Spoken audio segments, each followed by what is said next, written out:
let's talk about it. The full series review of Transformers RID, Robots in Disguise 2014/15.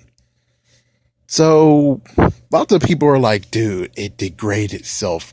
Transformers Prime is so much better. And I agree because it's kind of like what exactly happened with Chaotic and what happened with Turtles when it came to being in Foxbox, was 2001. And then as soon as it went to Back to the Sewer, Teenage Mutant Ninja Turtles, yeah, they changed the animation. I'm like, what the hell?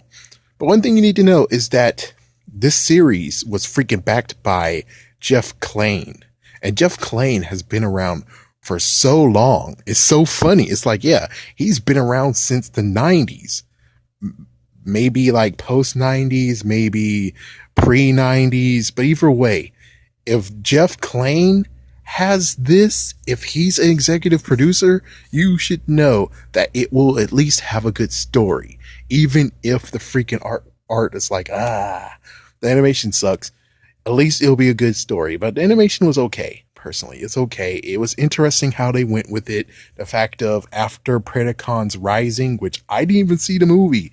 Damn it, man. Why don't you put the movie on? What the hell? Instead of that, it's just basically the whole, yeah, screw me, and time for Transformers RID. So it was a weird thing that happened with Optimus. I have a video on that, and the fact that Optimus apparently was in between the two realms learning how to use a sword. And as soon as he came back, then he's back. Yay. But of course, he's not going to replace. So the team we have is Bumblebee, Sideswipe, Strong Arm. Oh yeah, Grimlock. Yeah, Sideswipe and Grimlock. They both actually came like between because they weren't even part of the team. It was just a 2 cop mission. And of course, we do have Fix It, who even in the end still has that crappy glitch. Which is just like, wow, that sucks, man. He got treated. I don't even know who get treated better. Who was treated worse? Bumblebee in the movies, where it was a throwback and forth of, oh, his voice box has been fixed finally. Oh, his voice box sucks. Oh, they're not going to do anything. Oh, not going to do anything again. Oh, there we go. They're trying to give him a voice again. It's like, oh my gosh, freaking make up your mind. But Fix It, they didn't even do crap.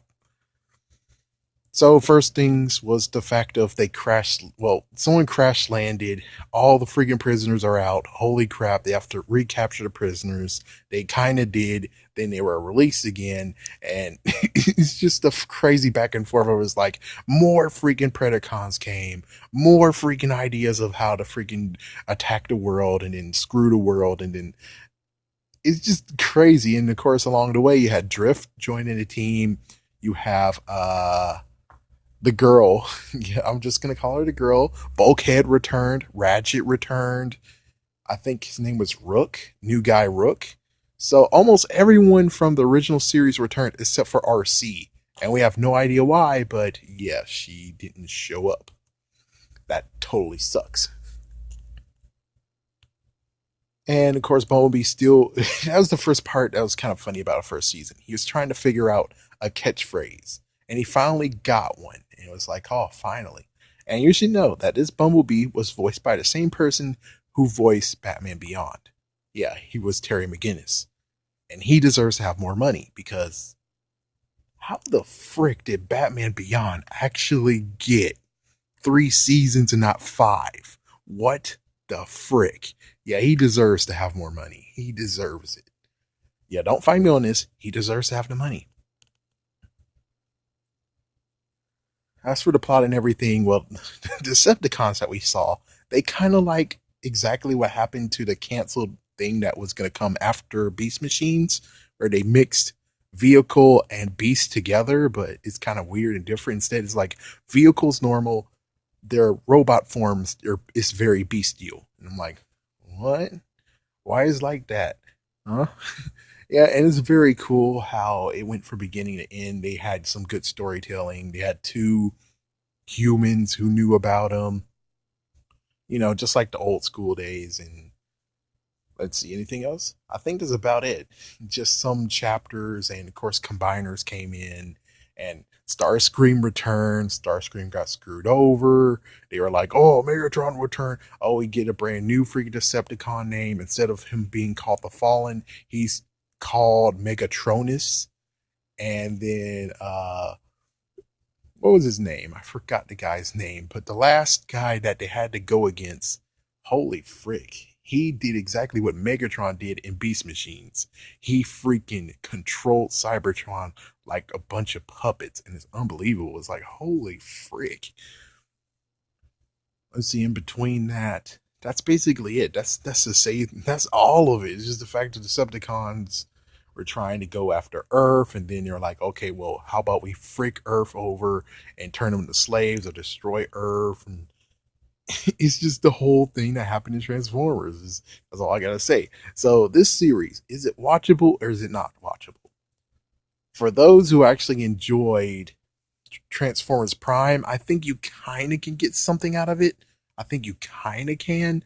But the messed up part is that even if you try, I think maybe the animation might throw you off. But I believe it's watchable. They had a good story. It's not like what's going on with freaking Power Rangers right now.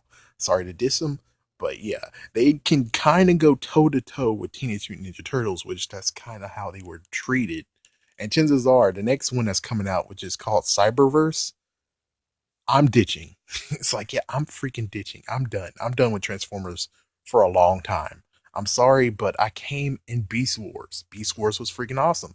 Beast Machines was okay, except for what they did to Rhinox. They gave him a big middle finger. And I'm like, no, Rhinox was awesome. What the frick? And it's it's just not gonna work anymore.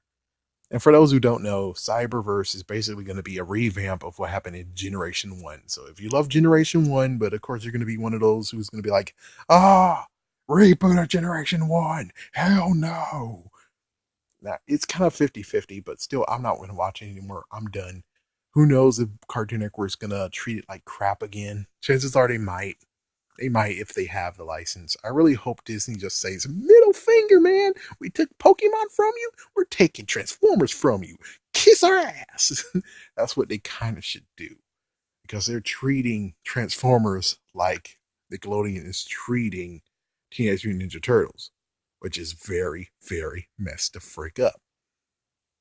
That's not right at all.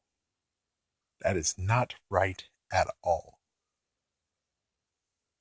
But again, watch it, don't watch it. I say it's a watch because it had good stories. It had a good story. It really did. From beginning to end, it had a good story.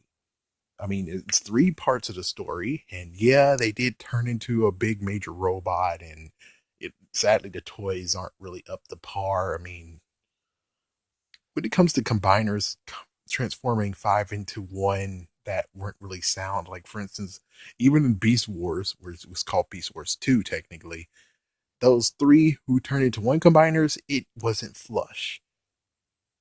And the one that happened for us right now, for the kids, that that freaking toy sucked. I'm sorry, but that toy sucks. That whole line sucks. Everyone sees it too. It's like it totally sucks. You see where they're putting their Hasbro is putting the money, and that's what's going on.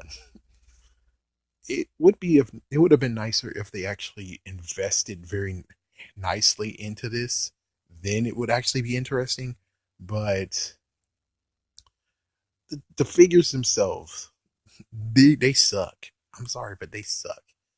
So the series personally was good enough for me. I was okay with it, but there's many people who would say it totally suck, and I say yeah. Only messed up part is Megatronus seems like a good character. Seems like an awesome character they created. He deserves to actually at least get a better figure than what they gave us.